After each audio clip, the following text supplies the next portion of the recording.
నారాయణపేట జిల్లా మాగనూరు జిల్లా పరిషత్ పాఠశాలలో మధ్యాహ్న భోజనం వికటించి 50 మంది విద్యార్థులు అస్వస్థకు గురయ్యారు. పాఠశాలలో మధ్యాహ్న భోజనం చేస్తుండగా విద్యార్థులు ఒక్కసారిగా వాంతులు చేసుకుని అస్వస్థకు గురయ్యారు.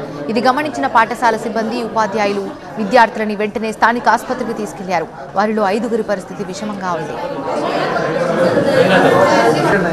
మాగనూరు ఫుడ్ పాయిజన్ ఘటనపై సీఎం రేవంత్ ఆగ్రహం వ్యక్తం చేశారు. కలెక్టర్ని ఆరా తీశారు. బాధ్యులపై కఠిన చర్యలు తీసుకోవాలని ఆదేశించారు సీఎం. నిర్లక్ష్యంగా ఉన్న అధికారులని సస్పెండ్ చేయాలని తెలిపారు. ఇలాంటి ఘటనలు పునరావృతమైతే కఠిన చర్యలు తప్పవన్నారు. ఇటు మాగనూరు ఫుడ్ పాయిజన్ ఘటనపై స్పందించారు హరీష్ రావు. గురుకులాలా లేక నరక కూపాలా అంటూ ఆయన విమర్శించారు. రాష్ట్రంలోని గురుకులాలు, ప్రభుత్వ పాఠశాలల్లో అసలు ఏం జరుగుతుందన్నారు. పాఠాలు నేర్చుకోవడం కాదు, ప్రాణాలతో బయటపడితే చాలు అనే పరిస్థితి తీసుకొచ్చారన్నారు హరీష్ రావు. కాంగ్రెస్ ప్రభుత్వ నిర్లక్ష్యంతో ఇంకెంతమంది విద్యార్థులు బలి కావాలంటూ ఎక్స్ వేదికగా ఆయన ప్రశ్నించారు. ఈ ఘటనకు సంబంధించిన అప్డేట్స్ మా కరెస్పాండెంట్ శివకుమార్ అందిస్తారు. నారాయణపేట జిల్లా మాగనూరు జెడ్పీ పాఠశాలలో మధ్యాహ్నం భోజనం వికటించి సుమారు 50 మంది పైగా విద్యార్థులు తీవ్ర అస్వస్థకు గురయ్యారు. ప్రస్తుతం వారందరినీ కూడా దాదాపు 15 మంది విద్యార్థులను మహబూబ్నగర్ జిల్లా ఆసుపత్రికి తీసుకురావడం జరిగింది. వారందరికీ ఇక్కడ చికిత్స అందిస్తున్నటువంటి దృశ్యాలను అయితే మనం చూస్తూ ఉన్నాం. అన్నము బాగాలేకుండా సార్ ఈరోజు, అందుకోసమే అన్నము ఎగ్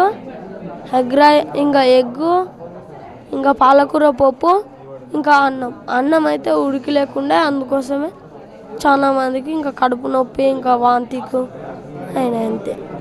ఆసుపత్రికి సంబంధించినటువంటి ఆర్ఎంఓ ఉన్నారు, వారిని అడిగిన మేడం చెప్పండి, ఎంతమంది విద్యార్థులు ఇక్కడికి వచ్చారు, ఎట్లా ఉంది వారి పరిస్థితి? మాకు వచ్చిన ఇన్ఫర్మేషన్ ప్రకారం అయితే 15 మంది విద్యార్థులు వస్తారని చెప్పారు. ప్రస్తుతానికి మా దగ్గరికి 8 మంది విద్యార్థులు వచ్చారు. 8 మంది స్టేబుల్గానే ఉన్నారు. వాళ్ళ వైటల్స్, ప్రస్తుతం వాళ్ళ కండిషన్, ఆరోగ్య పరిస్థితి స్టేబుల్గానే ఉన్నది. హుటాహుటిన విద్యార్థుల యొక్క అస్వస్థతను తెలుసుకున్నటువంటి వాళ్ళ పేరెంట్స్ కావచ్చు, అక్కడ ఉన్నటువంటి టీచర్స్ కూడా వారంతా కూడా ఆసుపత్రికి తీసుకొచ్చినటువంటి పరిస్థితి కనపడుతుంది. మనతో పాటు ఒక విద్యార్థిని తండ్రి కూడా ఉన్నారు. చెప్పండి, మీకు ఎట్లా సమాచారం వచ్చింది, ఏం జరిగింది అసలు? సమాచారం సార్, మేము చేనులో వ్యవసాయం పని చేస్తున్నాం సార్. చేను కూడా ఉన్నాను. ఇంకా టీచర్ వాళ్ళు ఉండి కాల్ చేశారు నాకు చేనుకి. అయితే శంకరప్ప గారు మీరు అంటే అవును మేడం అంటే అడిగినాను. అయితే మీ పాప నందన్కి వాంతులు ఎక్కువ అవుతున్నవి, నువ్వు ఎక్కడ ఉంటే తొందరగా వచ్చేసాడు మా స్కూల్ దగ్గరికి అన్నారు.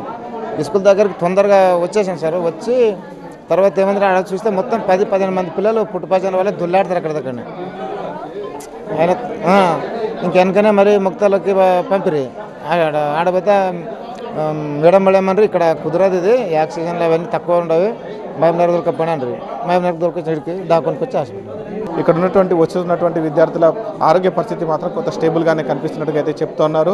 ఏ రకమైనటువంటి వైద్య సాయం కావాలన్నా ఆ రకంగా తాము అందిస్తామని అయితే ఆసుపత్రి సిబ్బంది అయితే చెప్తున్నారు. అయితే ఈ ఘటనకు సంబంధించి అయితే ఒక్కసారిగా ఉమ్మడి పాలమూరు జిల్లాలోనే కలకలం రేపింది. ఇటు తల్లిదండ్రులు, అటు ఉపాధ్యాయులంతా కూడా హుటాహుటిన ఈ ఆసుపత్రికి చేరుకున్నటువంటి పరిస్థితి అయితే కనపడుతూ ఉంది. కెమెరామెన్ అంజితో శివకుమార్, TV9 మహబూబ్నగర్ జిల్లా నుంచి.